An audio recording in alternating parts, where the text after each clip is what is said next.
یہ سوال یہ کرتے ہیں کہ تکبر کا علاج کیا ہے۔ یہ بہت بڑی بات ہے۔ تکبر کا علاج اگر ہو گیا نا تو بندہ ولی بن جاتا ہے۔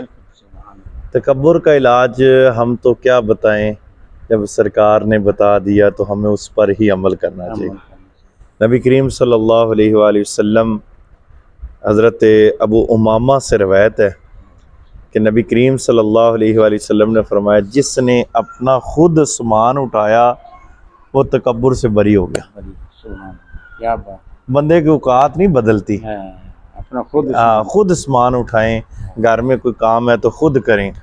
اور دوسری حدیث میں آتا ہے، حضرت عبداللہ بن عمر سے روایت ہے، نبی کریم صلی اللہ علیہ وآلہ وسلم نے فرمایا، عاجزی اختیار کرو اور مسکینوں کے پاس بیٹھا کرو۔ عاجزی اختیار کرو اور مسکینوں کے ساتھ بیٹھا کرو، اللہ تعالیٰ تمہارے مرتبے بھی بلند کرے گا اور تمہیں تکبر سے بھی بری کر دے گا۔ کیا بات ہے، کیسے الفاظ، کیا بات ہے، میں کہنا سبحان اللہ۔ کسی دے ذہن چ گل نہیں ہے، یہ نہیں اج کل